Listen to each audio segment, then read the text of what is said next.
So Ronda Rousey's victory last night against Betch Correa was fucking incredible. And one of the first questions that popped into my mind was, is it now time for Ronda to start fighting men? And this is a question a lot of people are asking the so-called world's most dominant athlete, because she now has 12 consecutive wins, no losses. And of those 12 victories, 11 have come within the first round, often within under a minute. This is a record few, if any, men in the UFC have matched against other male fighters, begging the question, are women no match for Ronda? If so, is it time she fights men? People took to Twitter to share their opinions. I saw a few people sharing this older quote from Ronda, where she gives her supposed reason why she would never fight a man. Quote, I don't think it's a great idea to have a man hitting a woman on television. I'll never say that I'll lose, but you could have a girl getting totally beat up on TV by a guy, which is a bad image to put across. With all the football domestic violence stuff that's been happening, not a good idea. It's fun to theorize about and talk about, but it's something that's much better in theory than in fact. So according to Ronda, the reason she refuses to fight men in the UFC is because she's concerned it would send negative messages to the public about men beating women. But I'm here to report to you that that is obviously not why Ronda won't fight men. Sure, it might be part of the reason, but here's the real reason. Ronda knows men, on average, have an inherent genetic advantage over women in sports, including MMA. But hey, guess what? I didn't say this. She said it. That's right. When transgendered athlete Fallon Fox challenged Ronda Rousey to a fight, Ronda refused because, according to her, Fallon has an unfair advantage. Fallon was born a male and later in life got a sex change to become female.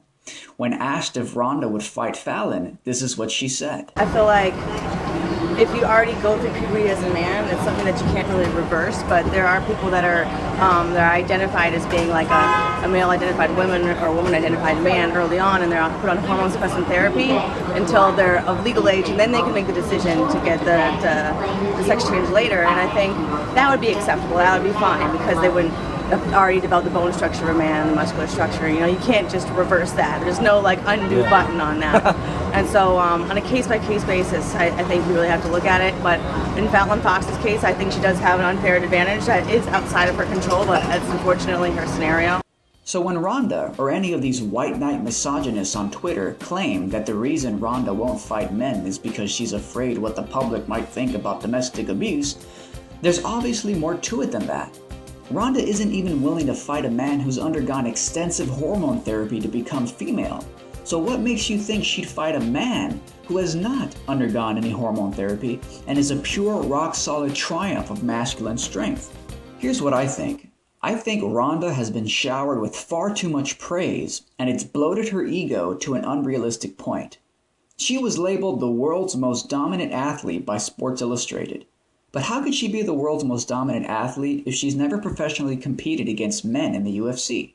She might be the world's most dominant female athlete, but until she's entered the octagon and grappled with the men, it's simply a lie to say she's the best in the world.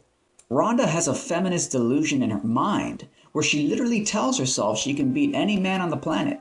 Remember that original quote? I don't think it's a great idea to have a man hitting a woman on television. I'll never say that I'll lose against a man. Wait a minute, you'll never say that you'll lose against a man, yet you refuse to fight a man-turned-woman because of, quote, an unfair advantage. When Conor Mcgregor, one of the top male fighters in the UFC, was asked about Ronda's strength, he said, I certainly would not like to end up in a tie-up with Miss Rousey. I remember one time when I seen her and I greeted her and said, what's up, champ? And we embraced. And I swear on my life, her back muscles were the most solidest back muscles I've ever felt in my life. I thought if this lady was to get a hold of me, she would throw me on my head in literally 1 second flat. So I would not like to engage in a clinch fight with Ronda. But make no mistake about it, I have my ways to win that fight too. And good for Conor.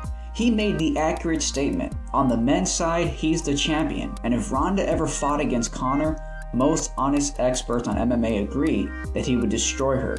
But what was Ronda's response? Well, I don't think that anyone should be offended by the mindset it takes to be the best in the world. You know, he's the champ right now because he believes he can beat anyone. And I'm the champ right now because I believe I can beat anyone. And so we might have a different opinion on that, but I definitely understand it. So instead of admitting that she would get destroyed by Conor, just as she admitted Fallon Fox had an unfair advantage because he was born a man, then later turned into a woman, Ronda deludes herself by saying she has the mindset that she can beat anyone, including men.